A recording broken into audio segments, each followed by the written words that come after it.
Հարգելի հայրենակիցներ, շարունակում ենք Սամվել Բեկտաշյանի հետ 9 օրերի վկայությունները, այսպես ասած, կապված հատուկ գնդի եւ նրա ստեղծողների եւ լուծարողների մասին։ Բանից պարզվեց հաղորդման վերջին նախորդ, որ լուծարման հրաման եղավ 400 գրել են 37-րդը, 437-ը, որը պարզաբանեց, թե ինչու համար հանկարծ հետագայում Հայաստանը պիտի մտներ պատերազմի մեջ իր կամավորական ուժերով, զոհվող տղաների այրին գրով, հանկարծ պետությունը հետընթաց տվեց հանձինս այս կառավարիչների, որոնց անունը Սամվել Բեկտաշյանը տվեց։ Սրա հասկացողությունը մի քիչ բարդ է, եթե կարելի է մանրեք, որպեսզի հասկանանք, ինչ նպատակով հատուկ գունդ զորամիավորումը, որը պետական հրամանատարության եւ հովանավորչության տակ էր, որպես նորաստեղծ անկախացումից մի երկու ամիս առաջ է, չէ՞ դարձավ բան եղավ, հրաման տրվեց 91 թվականի հուլիսին, օգոստոս-սեպտեմբերին արդեն անկախացումը չակվեց, ուրեմն դուրս է գալիս մեկ ամիս առաջ, հանկարծ էս ինչ պատմություն էր, ինչու հանկարծ զինաթափվում է անկախացած Հայաստանը, իր պատրաստի զինամիավորումը, որը հատուկ գունդն էր, 1000 քանի հոգի Սամվել, 1250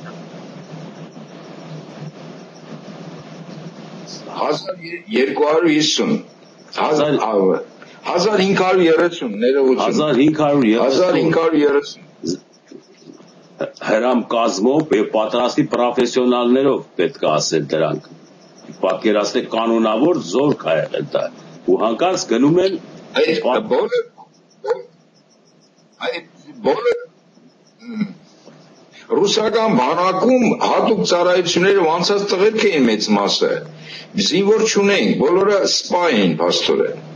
Բայց ես չէ որ դավադրություն էր այդ պահին։ Միթե այսինքն ով պիտի գլխի ընկներ, անցելակ 21 տարի նոր խոսում եք, նոր մտածում եք, թե ախր ոնց է ալնում, որ այդպես ալնում։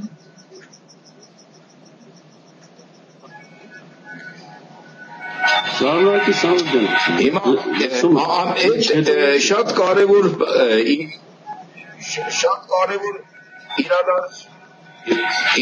շատ կարևոր իրադարձություններ են դրանք, Ստեփան ջան, որոնք ներկայիս պատմագրության մեջ էլ չի, իսկ դրանք որոշիչ են եղել, մեր ճակատագրի ընթացքի համար որոշիչ են եղել։ Ինչևէ, 1991 թվականին, երբ որ դրված էր նախագահ ունենալու ինստիտուտը, ասենք նախագահ պոստը սահմանվեց 91-ին։ Այո։ Ուրեմն Վազգեն Մանուկյան եւ Լևոն Տեր-Պետրոսյան այս երկուսը մրցակցության մեջ էին։ Գունդը Լևոնի կողմ էր, որովհետեւ այն ժամանակ 96% ազգաբնակչության բոլորով ընտրել ենք նախագահ մեզ համար, աշխարհով մեկ ենք եղել։ Այո։ Եվ թե Վազգենը Մանուկյան մեկ էլ Վազգենը գալիս այդ 96% ընտրությամբ եւ թարմա տակա այդ մեր մտածողության մեջ գործող ուժ է դա ոնց թե մեր բոլորի նախագահի դեմ է դուրս գալիս վարչապետը իսկ ինքը ինչ էր արել ինքը շատ նենք քայլեր էր արել Մանուկյանը ինքը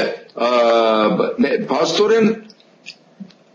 այնպես էր արել, որ ինքը ոչ թե դառնա Գերագույն խորհրդի նախագահ, որը ակադեմիական պաշտոն է, այլ իրեն պետք է դառնա վարչապետ։ Եվ ինքը համոզել էր ՀՀՇ-ին, Ղարաբաղ կոմիտեին եւ ՀՀՇ-ին եւ իրեն ներկայացին որպես վարչապետ։ Եվ ինքը պայման էր դրել. ես կգամ ձեր առաջարկին, կհամաձայնում եմ, եթե դուք ինձ տալիս եք արտակարգ լիազորություններ։ Որն է լիազորությունը կադրային ընտրովի մարմինների փոփոխելու իրավունք էին վերապահել։ Տեղական այդ ինքնակառավարման մարմին չկար այն ժամանակ, սովետներն են, չէ՞ կար այս ինքնիցիով։ Եվ ինքը ինչ էր արել։ Հանրապետությունով մենք բոլշևիկներ իր կողմն էին, բոլշևիկ ղեկավարներ շրջանների, եւ որտեղ որ իրեն մարդիկ չէին, իրեն 18 շրջան ղեկավարներին հանեց, պրեֆեկտներ նշանակեց, իր մարդկանց նշանակեց, կոնկրետ, այսինքն ինքը նախապատրաստում էր վարչական լծակներով նախագահ դառնալու, դրան էր պատրաստվում, այսինքն հաշվարկված է, որ ինքը կրում էր այդ խաղը, ինքը դառնում էր նախագահ, եւ բայց հատուկ գունդը իրենը չէր, իսկ հատուկ գնդով հանրապետությունը մենք որից է ռազմական կամ քաղաքական խնդիր, այդ բանը, որից է խնդիր կարող ենք լուծել, եթե մենք դեմ ենք որից է խնդրի, հանրապետությունը մենք հնարավոր չէր այդ քայլը արվի,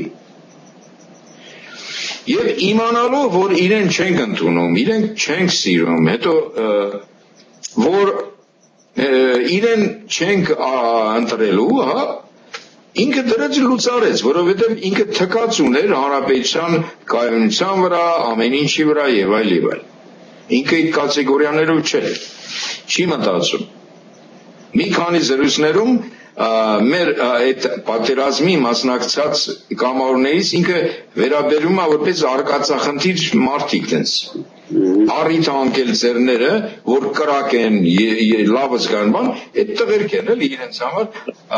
հետաքրության համար հավաքվել են իրար գլուխ։ Վազգենի մտածողությունը այսպիսին է, հիմա էլ այսպիսին։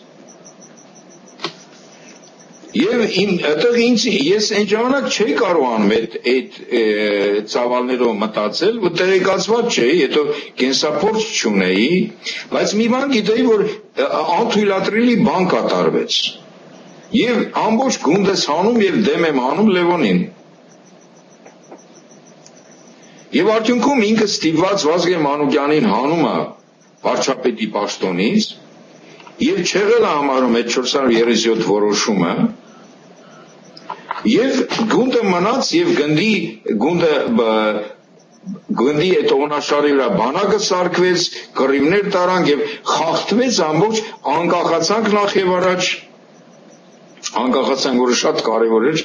այլապես ռուսները չէին թողելու մենք անկախանանք, իրենց պետք չէր։ Չհասկացա, բայց ինչ էին կլինելու եւ անկախանանք, որից ստիպված պահեց ոնց չէին թողելու ռուսական կազմի մեջ։ Ռուսական կազմի մեջ, այսինքն Վրաստանը չեն թողելու վերջ։ Ադրբեջանը անկախանանք, մենք մնում ենք ռուսական կազմի մեջ։ Այդ ժամանակ գիտես ինչ կլեր, եթե հանկարծ ռուսները այդպիսի բան մտածեին սա։ Հիմա էլ Թետչերը եւ Ռեյգանը Գորբաչովի գլուխը սենց մեջտեղից կկտրեին, կկիսեին, կասեին սրիկա, մենք քեզ ասել ենք սա հանրապետությունները հավասարապես քանդին, դու չի ես Հայաստանը թողնում Ռուսաստանի կազմի մեջ, այդպես բան չէր էլի սա,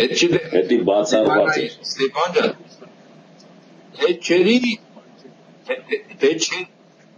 Թետչերի եւ Գորբաչովի զրույցը հիշում եմ, տեսել, լսել եմ։ Հայաստանի մասին ասեց հետևյալը, այդ պետություն հանրապետություն լինելու, անկախ հանրապետություն լինելու, ասեց «Хватит нам один Израиль, второго не надо»։ Թետչերը դեմ էր հանրապետության լինելու։ Երկրորդ Իսրայել ասեց պետք չի լինի հողագնդի վրա։ Գորբաչովի հետ հանդիպման ժամանակ։ Այսինքն իրենք մեր կերպարը իմանալով տեսակը, իրենք ռուսները ուրիշ խնդիր ունեն, այսինքն ռուսներ չասենք, Հայաստանը չենք ռուս Իսրայել։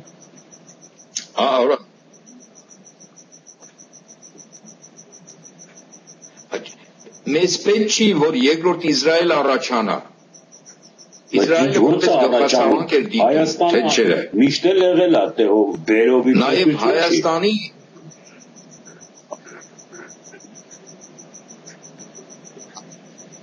այդ առումով չէ, հակամարտությունների վիճակ առաջանում ստեղ։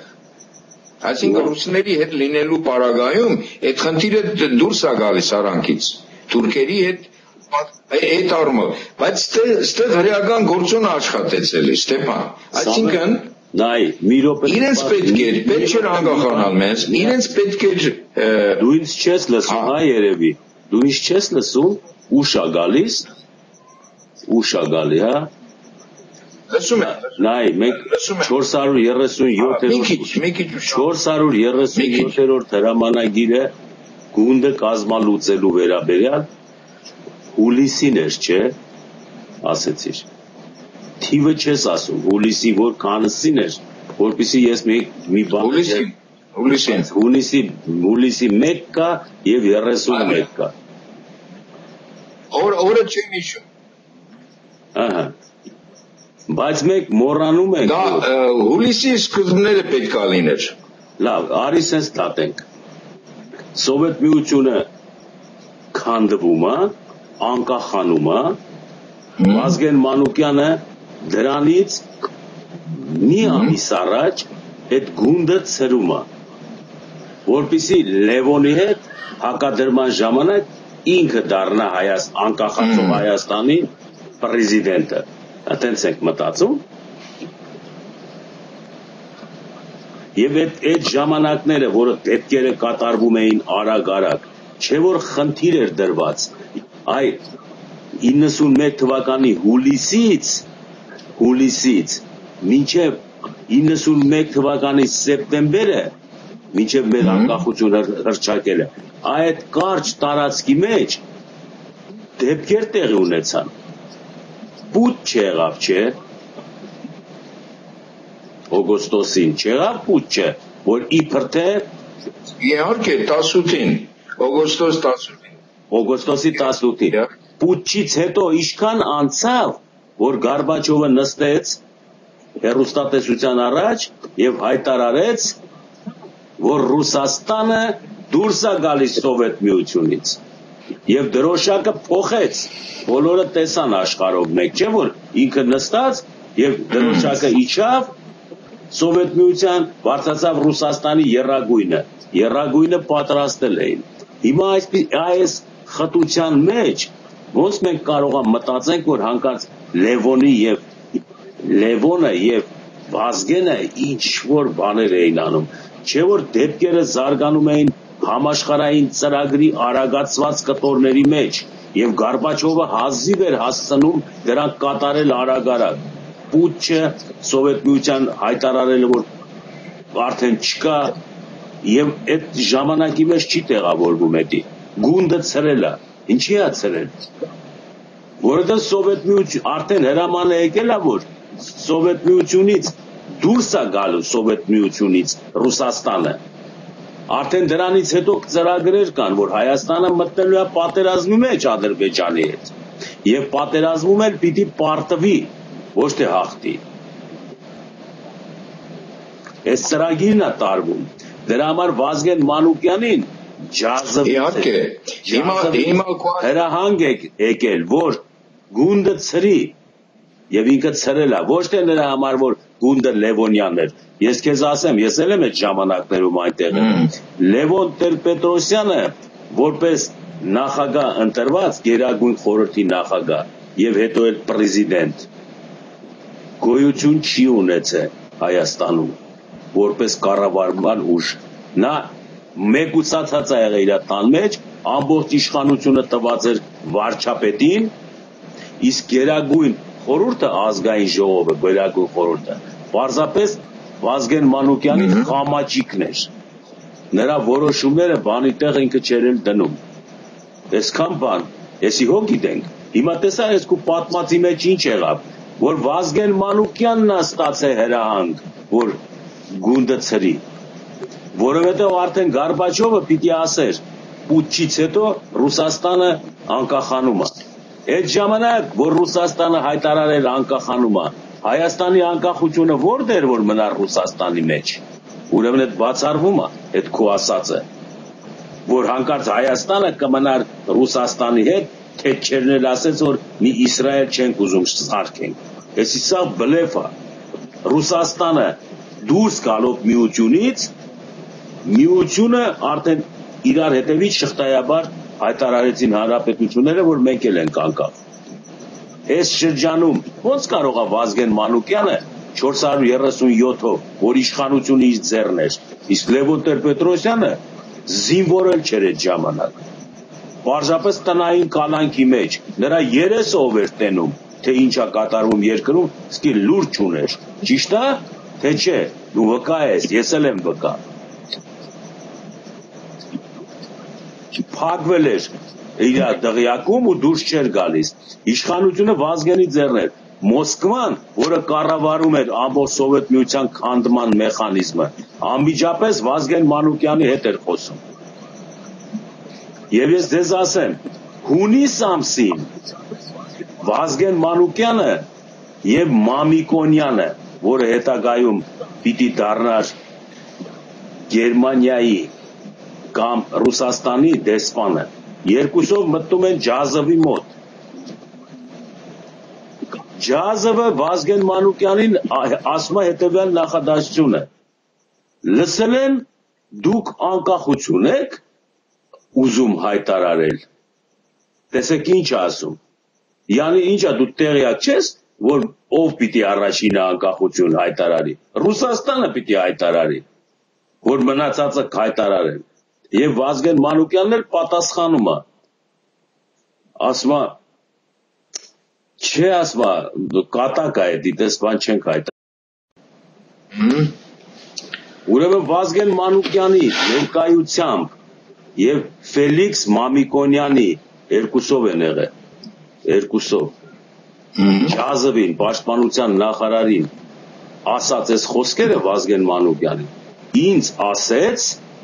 կառավարության շենքի դռան մոտ Ֆելիքս Մամիկոնյանը ու զարմացած ասեց չես պատկերացնի Ստեփան, հենց սենց Ֆելիքսը Ֆելիքսի ո՞րից եմ ճանաչում Ֆելիքսը համասարանում դասախոս էր Միրուք էր կապում, հետո դարձավ MVD-ի այդ ժամանակները, ՀՇ-ի մեջ էր, MVD-ի կադրերի ամբողջ արխիվը իր ձեռն էր, կոմպյուտերային համակարգի, այո, եւ հետո դեսպան դարձավ նա Գերմանիայում։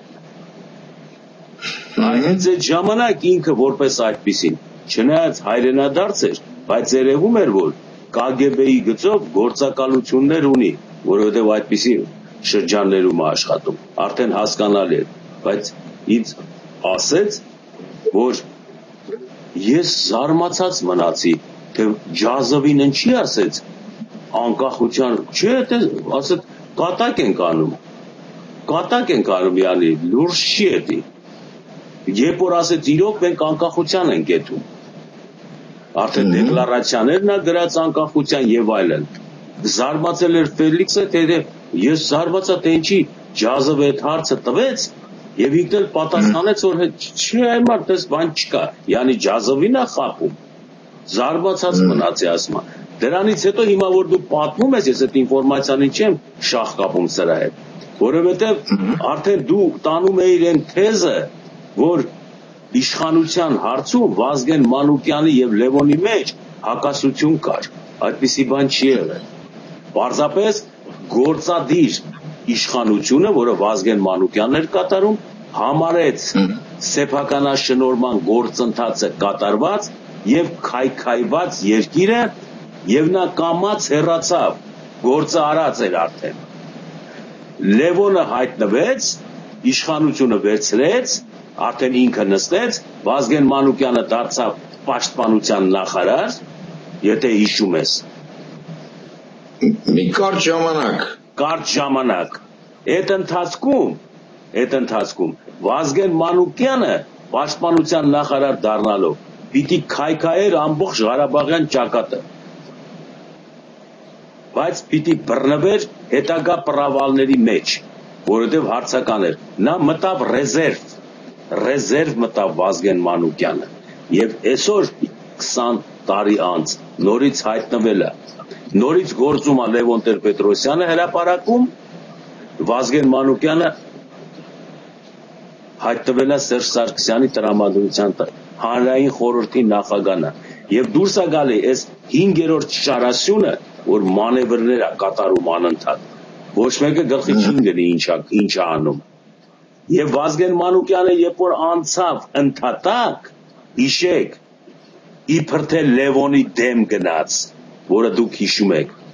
Իսկ Լևոնը 93 թվականին, երբ որ ժողովուրդը դուրս եկավ ՀՀՇ-ի եւ Լևոնի դեմ, դա էլ պիտի հիշեք։ Եվ Լևոնը օպերայի հրապարակում կանգնած իր ամբողջ խմբակով ժամանակ խնդրեց։ Ձմեռ էր, հետերվար, հիշում եք, չէ՞, որ երկիրը դուրս կգա, բայց արդեն ժողովուրդը սառում մեռնում է, Լևոնի միսիան դա էր։ Արտասահմանից էին եկել արդեն կադրեր, որոնք էներգետիկան են բռնել, արտասահմանի գործակալները։ Եվ երկիրը մեռնում է, Լևոնը մեռցնում է երկիրը, Վազգենը տնտեսությունը քանդեց, տնտեսություն չկա, գործարաններ չեն աշխատում, թալանը գնաց, ինքը մի կողմ գնաց, հետո մեծ շրջան գծելով հայտնվեց հրապարակում Վազգենը 95 թվին, չեք հիշում, եւ Աշոտ Մանուչարյանի հետ օպերայի հրապարակում սկսեցին հակալևոնյան սուտ ցույցեր եւ ճառեր ասել։ Մլես պիտի կախենք դրանց այս ծառերից եւ այլն։ Եվ 1996 թվականի Վազգեն Մանուկյանի նախագահական տեխնացու դառնալը ընդդեմ Լևոնի նորից բլեֆ էր, որովհետեւ միամիտ ժողովուրդը գնաց Վազգեն Մանուկյանին ընտրելու եւ Վազգեն Մանուկյանը ընտրվեց ձայների մեծամասնությամբ եւ վախեցավ դրանից, որ հանկարծ ինքը կանցնի նախագահի պոստին, որովհետեւ այդպես չեն խոսացել սրանք այդ գործի վրա։ Դա էր պատճառը, որ Վանո Սիրադեղյանը հպարտորեն ասում էր մի քանի ջրցան մեքենաներով եւ 800 հոգու սպանելով, օդ կրակելով մենք չենք անի, յանի նախագահը Լևոնն է։ Դրա համար էր Վազգեն Սարգսյանը ասում, միևնույնն է, եթե Վազգեն Մանուկյանն էլ ընտրված լինի, Լևոնն է նախագահը լինելու։ Դուք չեք հիշում դրանք։ Եվ պատահական չէր, որ երբ որ բողոքարկվեց ընտրությունների արդյունքները, Վազգեն Մանուկյանը լքեց իրեն ընտրողներին, որովհետև ընտրողների գլուխը Աշոտ Մանուչարյանի հետ հրապարակում այնպես էին ֆռացրել, որ իբր թե իրանք պիտի ազատեն Լևոնի իշխանություններից, բայց դա ինքը չէր ուզում։ Եվ ինքը այն պահին 96 թվականի հոկտեմբերին, երբ որ ամբողջ ընդդիմություն կոչվածը Վազգեն Մանուկյանին սիմվոլ դարձրած, ժողովուրդն հետևը գցած, որ հեսա պետք է դադարանով հաղթեն, ընտրությունների արդյունքները վերանային, Վազգեն Մանուկյանը Պարսկաստան գնաց, Պարսկաստանում ազգային տոնը պարսիկների նշելու եւ երկար ժամանակ մնաց այնտեղ։ Նրանք էլ զարմացել էին, թե էսի նախագահի տեխնացու է, ընդունել է, ժողովուրդը մնացել է Հայաստանում, ընդդիմությունը դադի է տալի, ինքը եկել է Պարսկաստան է փախել, որ փոխանակ առաջնորդի ժողովրդին։ Այս բոլորը չեն ասում, այնինչ որ ես բերեցի թելերով, որ Վազգեն Մանուկյանը Լևոնից առաջ երկիրը քանդեց, հանձնեց նրան, դարձավ ընդդիմություն, նախագահական տեխնացու դրեց, հետո նորից ոլորվեց, այդտեղ դեպքեր կատարվեցի մինչև Քոչարյանի գալը։ Քոչարյանի գալուց հետո պոչը քաշեց ու հեռացավ։ 14 տարի հետո հայտնվեց, եթե նայում եք։ Փաստորեն այս իժը, որը ունի այն ամենը, որի որ դու շատ մեղմ ես ասում, նույնիսկ ուզում էիր Լևոնին ու Վազգեն Մանուկյանին իրար հետ հակադրեիր, այդպես բան չկա։ Էսի ՀՀՇ-ի քավորն է, սիոնական ներկայացուցիչն է եւ 5-րդ Շարասյան գեներալիսիմուսն է Հայաստանում։ Նայի ականջներին եւ աչքերին այդ մարդու բոլոր դիրքերով, ու դու կտեսնես, որ այդ երիտասարդ ավազակը հայկական հետաքրքրությունների հետ ոչ մի ընդհանրություն չունի։ հասկանալի է, պարոն Բեկտաշյան։ Դե հիմա այդ տարիների իմ մեկնաբանություններն են, իմ տեսածը եւ զգացածը 91-ի ամռան մասին է խոսքը, Ստեփան, եւ իհարկե ավելի խորքային ծրագրերի համար էին, բայց ձերի հետ նաեւ իրենց անձնական խնդիրներն էին կարգավորում այդ մարդիկ, դա էլ չմոռանանք, որ այդ սուբյեկտիվ գործոնը գործում է։ Ամեն դեպքում բանը հասավ նրան, որ իմ Լևոնի, իմ հրամանատարների հետ գնացինք Լևոնի առաջ պայման դրեցինք, որ կառավարության, այսինքն վարչապետի 437 որոշումը դավաճանություն է, կամ հիմնավորի ինչու է այդ որոշումը, ինչու է լուծարում հատուկ գունդը, կամ մենք չենք լուծարվում։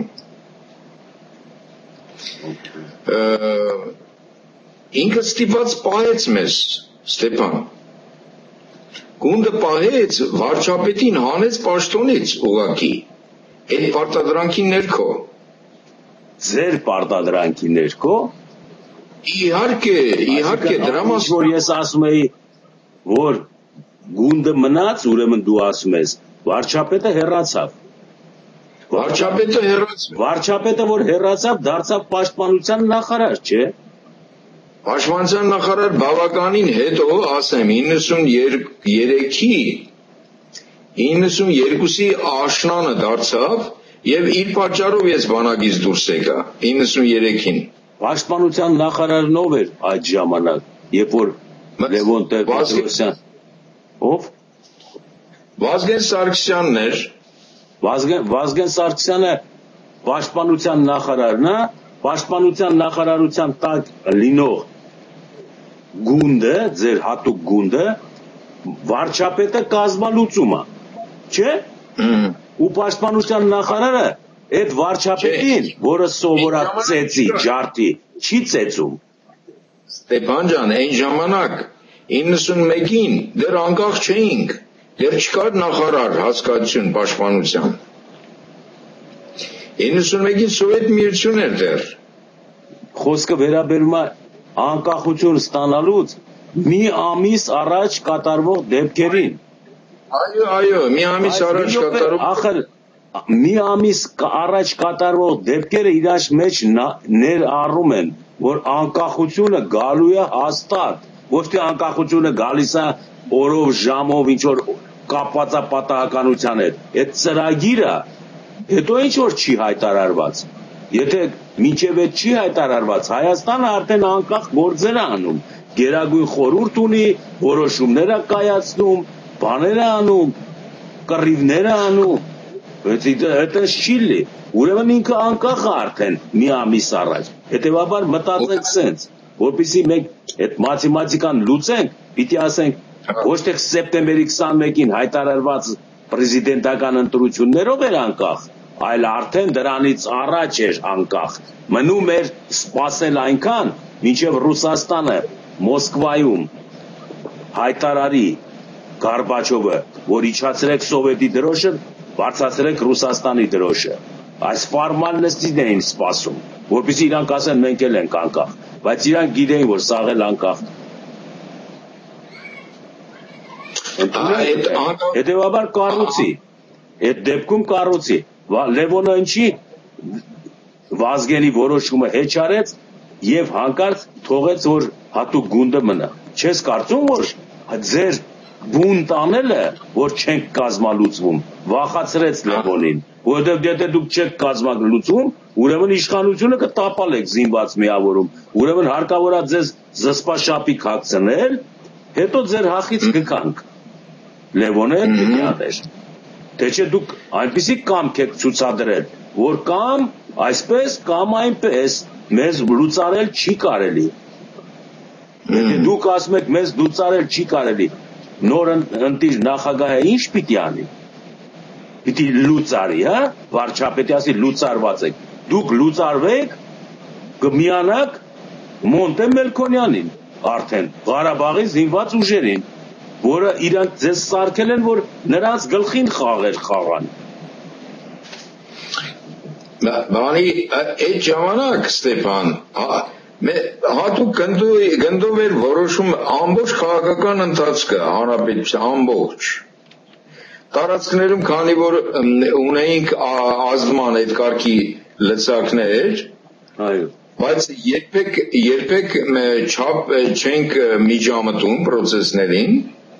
բայց գիտեին որ եթե հատուկ գունդը որից է բանի համաձայն չի դա ամբողջ հանրապետության մասշտաբով է որ ազդում ունի էլի այդ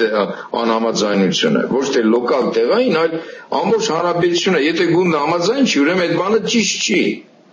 նաև ժողովուրդները այդպես են գալում եւ ընդունում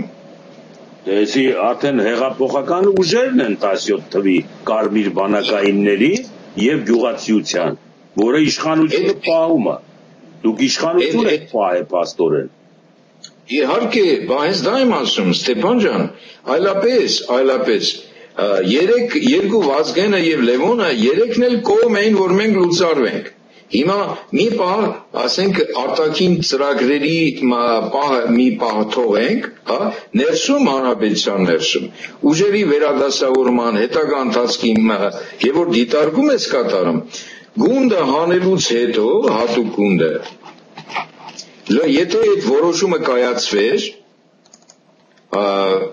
կառավարության 437 մենք ունենալու ենք առանց բանակ հանրապետություն առանց բանակ եւ բանակաշինությունը չեմ պատկերացնում ոնց է լինելու որովհետեւ խոսում է 91-ի մասին իսկ ռուսական զորքը զորամասերը Հայաստանից գնացել են 92-ի գառնալը այսինքն ռուսական զորամասերը կային եւ իրենց ներկայությամբ կատարվում է իրադարձությունները եւ այս սրա մասին է խոսքը ամեն դեպքում ես մտածում եմ որ Հայաստանը դասական ինչ կերպ մնացած հանրապետությունները անկախացան ամեկը մոլդովյան յուրովի ներքին խնդիրներով մերձ բալթյան եւ այլ ամեն յուրաքանչյուր հանրապետություն իր ներքին խնդիրները ուներ չէ լուրջ խնդիրներ մեր պարագայով ես համոզված եմ որ կամենում էին որ առանց զորքի միջավայր որ անընդհատ դիմես ռուսական զորքի միջամտությանը խնդրես եւ ռուսներն էլ արդեն մասնագիտացել էին իդեմս Սումգայիթի ոնց անել որ իրանց զորքը այնպիսի մանիպուլյացիա անել որ այս հայ-թուրք մեկու կոտորեն վերջանա գնա այսինքն էլի խորքում հուդայի ծրագիրը կար սրա տակը Ստեփան ոչ թե անկախ պետություն կամ ռուսների հետ համատեղ պետություն այս մոդելի մասին այլ մեր տեսակը վերացնել ծրագրի տեսանկյունից եմ նայում իրադարձություններին պատկերացրու այդ հանրապետություն լուծարվում է այդ հատուկ գնդի ջոկատները լուծարվում են ստորաբաժանումները եւ կուր պաշտպանական համակարգ սիստեմա չկա զինաթափված է հասարակությունը այդ պայմաններում եւ ներկա է ռուսական զորամասերը ստեղ փաստորեն սրան ըստ ամենայնի հաջորդելու էր պրովոկացիաների շարքը սահմանով մեկ թուրքերի հետ եւ խորանալու էր արճակատումները պատերազմային վիճակի են վերացելու մի կողմից մենք առանց զենք մյուս կողմից մինչև ատամները զինված թուրքը հանդիպելու ենք այս վիճակին Ստեփան տանելու են դրան տանելու են դրան Սամվել փաստորեն դուրս է գալիս այս ամբողջ իրադրությունը փրկել են այն մարդիկ որոնք այսօր զոհված են ռազմաճակատում Ղարաբաղյան կռվի այդ ուժն է որ իրան զոհելով այս վիճակին հասցրեց դրությունը թե չէ նրանք վաղուց ձեզ կազմալուծել էին գունդը բանակազրկել էին Հայաստանը չէր մասնակցելու իսկ Ղարաբաղյան ուժերին ասենք Քոչարյանի սարքած դիմադրությունը հետո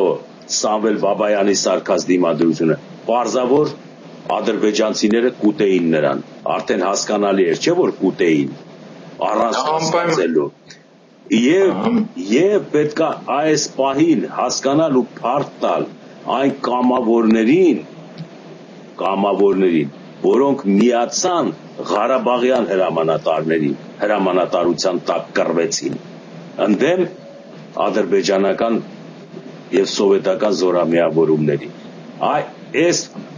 ուժը հաղթեց իսկ մնացած հայաստանյան թիկունքը երբ որ տեսավ արդեն հաղթեցին դրանք Քելբաջարից էլ հանեցին Ֆիզուլիից էլ հանեցին տեսան որ բռնվում են իրանց դավադրության մեջ արդեն փախուստ չկա մեկ էլ ասին դրանց հաղթանակը մեզ վերագրենք եւ այդպես էլ արեցին ուրեմն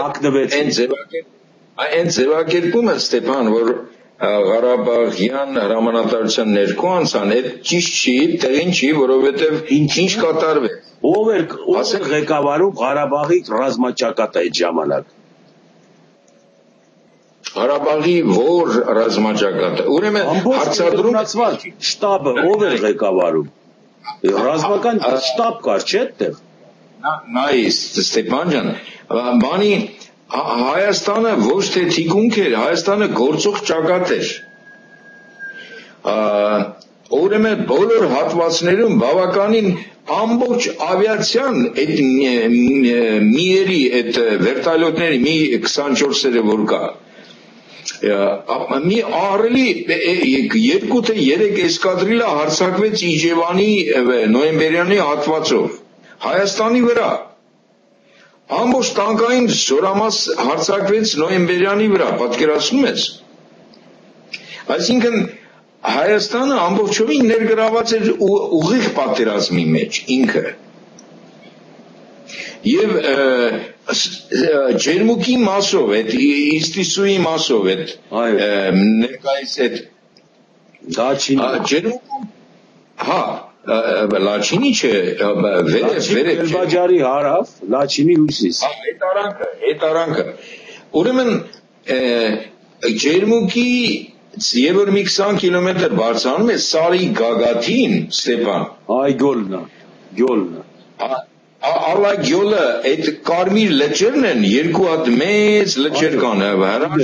լճեր են։ Եվ այնտեղ իդեպ շուրջ մի 100 հեկտար այնտեղ ամառ ձմեռ չկան այնտեղ, միշտ գարուն է այդ Սարի գլխին։ 2300 մետր բարձրության վրա։ Ուրեմն այնտեղ բազավորված է ռուսական դեսանտային ուղղաթիռները։ Այդտեղից էին իրենք ամբողջ թռիչքները կազմակերպում Իջևան, Կարմիր, Արցվաշեն, Նոյեմբերյան այս հատվածների վրա անընդհատ։ Այսինքն կար հետևյալ խնդիրը Հայաստանի կենսունակություն ներքին պահպանել մեկ այսինքն ունենալ առանց օգնաշար վարչական մարմինները օգնաշար չէին որովհետև ժողովրդի մեջ իշխանատյացություն էր մտցրած միակ առանցքը միակ օգնաշարը միակ գործող կայուն կառույցը որ պետական կառույց որպես այդտեղ էլ հատուկ գունդ է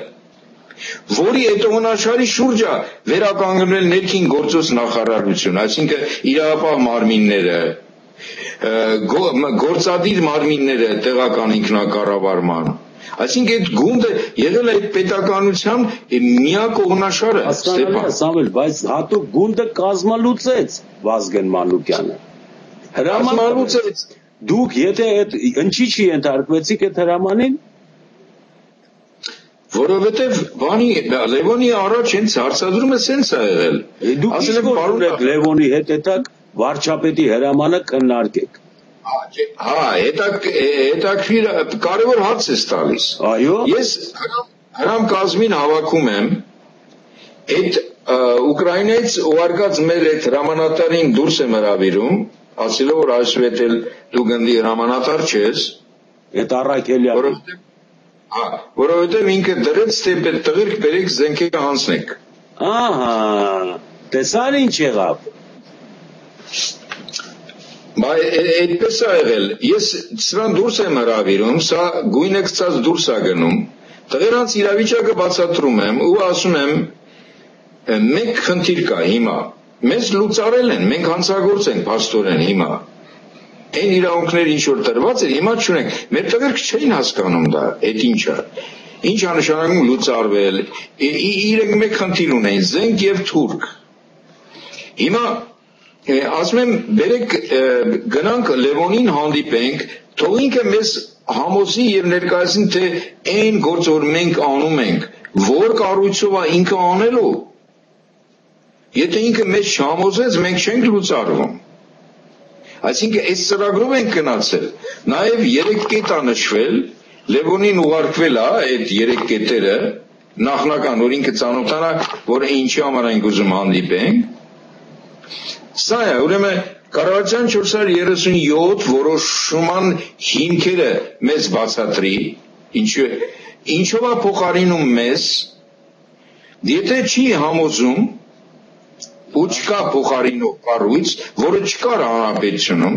կարող է ՆԱՏՕ-ի զորք էր բերում, կարող է ռուսական բանակ էր դնում, չգիտեմ,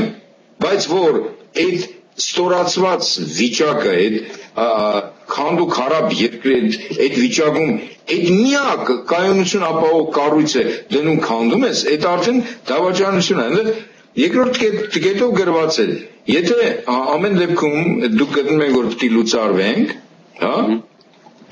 այդ գրավոր կետ գրե, գրավոր խոսում եք, գրավոր նախորդ ուղարկել ենք հանդիպման, որի արդյունքում հանդիպումը 2 օր հետաձգվեց։ Իսկ ամբողջ գունդը հավաքել են Ստեփան, Երևան, հանրապետությունից հավաքել են Երևանը կենտրոնացրել միտեղ, Չարբախի զորակայան, եւ ամբողջ ուղղաթիռները կանգնեցրած, որ մեզ բոլորից թռցնեն Շահումյան, ասելով, որ այնտեղ երկիրը կորսվում է, գնում ենք փրկենք։ Բայց խնդիրը մեզ զոհելն էր, ստեղից հանելը։ Ձեզ տանում էին ռուսական բանագիտեմ ջարդվելու փաստորեն։ Իհարկե ջարդվելու էին տանում։ Եվ ես ընտրում եմ 5 տղա հրամանատար, հավաքում եմ հրամկազմին, ասում եմ գնում ենք Լևոնի հանդիպման, տղեր կային ասեցին, բապտի ասեն պատերազմից խուսափում են, փախչում են, ասի չէ, զորքը գնում է հիմա, թռցնում են ուղղաթիռներ, թող թռցնեն։ Մենք Լևոնին հանդիպում ենք 1 ժամ հետո մենք էլ ենք տղաների կողքին, բան չի փոխվում դրանից։ Բայց այս վիճակը հարկավոր է կարգավորել։ Սրանք տեսան, որ ամեն դեպքում էլի գնում ենք հանդիպման, ստիպված այդ ուղղաթիռները 2 օր գիշեր-ցերեկ միացրած այրոպորտը կողքներս էր օդանավակայանը։ Հետևում ենք, տեսնում ենք, էլի։ Այդպես էլ ամբողջ այդ զորքը հավաքված այդ 1530 տղա բանում, զորամասերում տեսան, որ ասենք փրկելով, ուղարկելով Շահումյան հարց չի լուծվում, որովհետև էլի պարտադրում ենք հանդիպում, ես եմ պարտադրում կոնկրետ, սրանք ուղղաթիռներով չթռցրին իհարկե մեզ, բայց հանդիպումը կայացավ 2 օր հետո, եւ այդ հանդիպման ժամանակ մինչ հանդիպումը այդ ուղարկվեց այդ 3 կետերը, հիմնավորել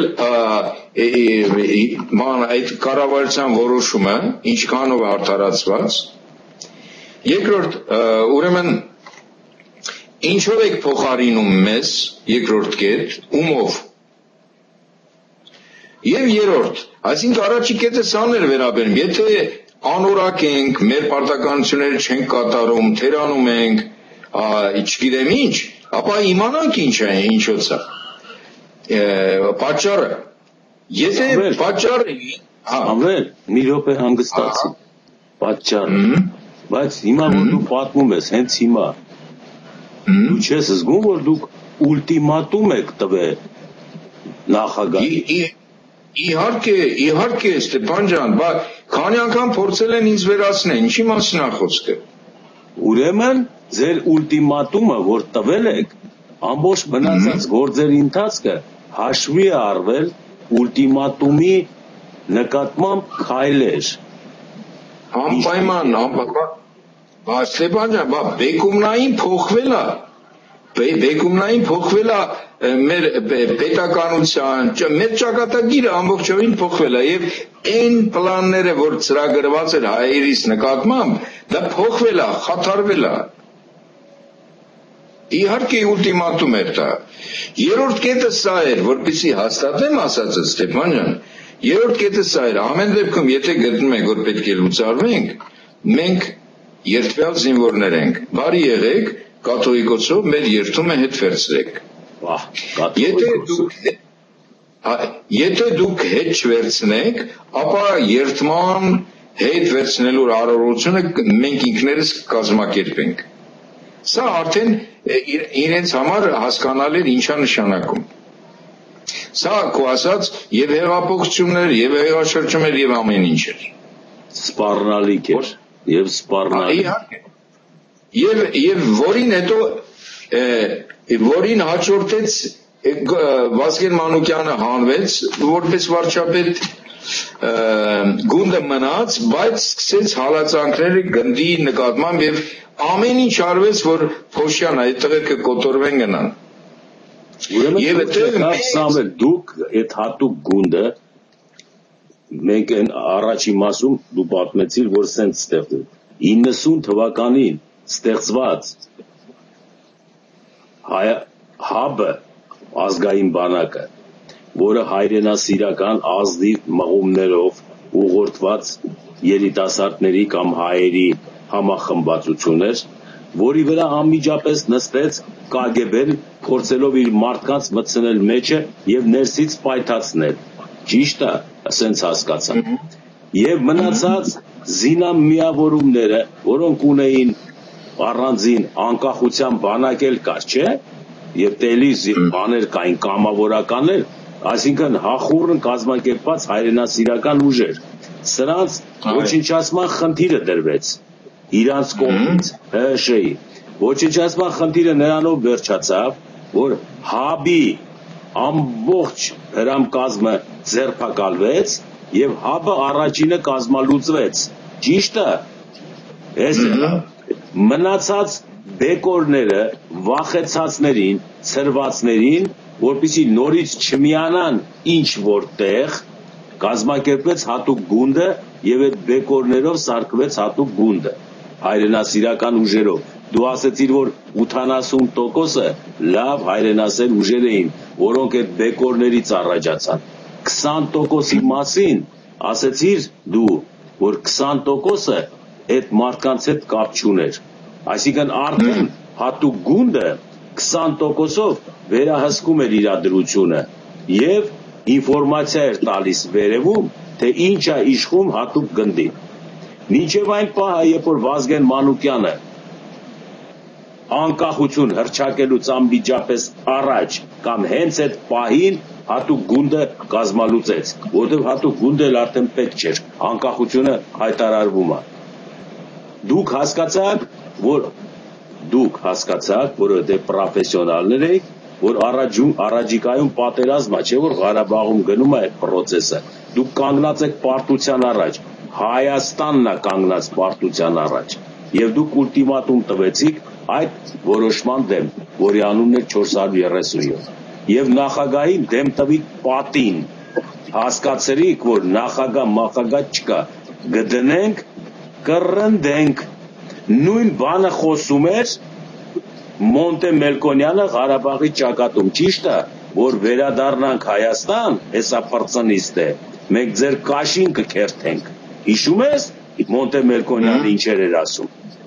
Եվ նույն հրամանատարները, որոնք կռվում էին թշնամու դեմ, բայց թիկունքում տեսնում էին ինչ է կատարվում, բոլորը լցված էին այդ հրաշական իշխանությունների վրա։ Եվ նրանք բոլորը մեկ առ մեկ մեռան տարբեր հանգամանքներում, ոչ մեկը չփրկվեց։ Եվ ձեր գունդը, որը միացյալ էր, հետևաբար փորձ արվեց ուղարկել ռուսական տանկերի դեմ։ Դու մոռանում ես, որ Մեղրյանի ճակատում էիք դուք կռվում, որտեղից տանկերը մտան։ Հիշեցիր, չէ՞։ Հիշեցիր։ Հիշեցիր, չէ՞ որ Վազգեն Սարգսյանը ասեց ականապատված այդ դաշտերը հանեք, իբր թե պետք է հարձակվեն։ Հիշում ես, բայց հանկած այդ հանած դաշտերի քարտեզը անցավ ռուսական բանակի ձեռքը եւ ռուսական բանակը մտավ եւ ձեր գունդը սկսեց նահանջել։ Ճիշտ եմ ասում թե չէ։ Ճիշտ եմ ասում։ Հենց եմ պատմում, ոնց որ այնտեղ կանգնած եմ եղել։ Եվ ձեր գունդը երկրորդ անգամ կազմալուծվեց բարոյալ լքված ձևով, երբ որ դուք Շահումյանը թողեցիք արդեն։ Ճիշտ եմ ասում։ Դրա համար այնտեղ գնդի մի մասն էր, մի գումարտակ էր ընդամենը Ստեփան։ Գումարտակը ինչքան էր թվականակով։ Այդ ժամանակ 62 հոգի էր, 62 միտր։ Դուք 62-ի հետ էիք։ 112 հոգի։ Դուք հիշում եք, որ Մեղրյանին, որը զոհվեց Մեղրյանը ճակատներում, ձեզ թվում էր, թե Մեղրյանը դավաճանություն է կատարել, բայց մոռացել էիք, որ Վազգեն Սարգսյանը ասել էր, բացեք ականապատված կարիդոր։ Իրենք մոտ ընկերներ էին, Ստեփան ջան, իհարկե նույն սխեմայով էին աշխատում, նույն ձեռագրով։ Մի ձեռագիր էր աշխատում։ Դե պարզ արդեն հանգամանքները հասկանալի եղավ, թե հատուկ գունդը ոնց ստեղծվեց, Սամվել։ Ինչի հասավ, դուք մեր շատ կարևոր ինֆորմացիա տվեցիք։ Շատ հրաշալի, ուզում եմ ասել։ Պարզ արդեն մնացածը մեկ-մեկ ճանաչեցին Վազգեն Մանուկյանին, Վազգեն Սարգսյանին, Լևոն Տեր-Պետրոսյանին, հատուկ գունդ, հաբ, զոհված ազատամարտիկներ, Սփյուռքի ճանապարհը բա ոնց կտրեցին, որ հանկարծ Սփյուռքից Մոնտեի նման մի 20 հոգի էլ չգա, որովհետև մի հոգի եկել էր հախից չէին կարող գային։ Ճիշտ է թե չէ։ Սփյուռքից ինձ համար շատ բան մնաց, որովհետև Սփյուռքից եկած տղաներից կային Մերձավոր Արևելքից, Սիրիայից, Բեյրութից, եւ իրենց ասալայի տղաներից էին,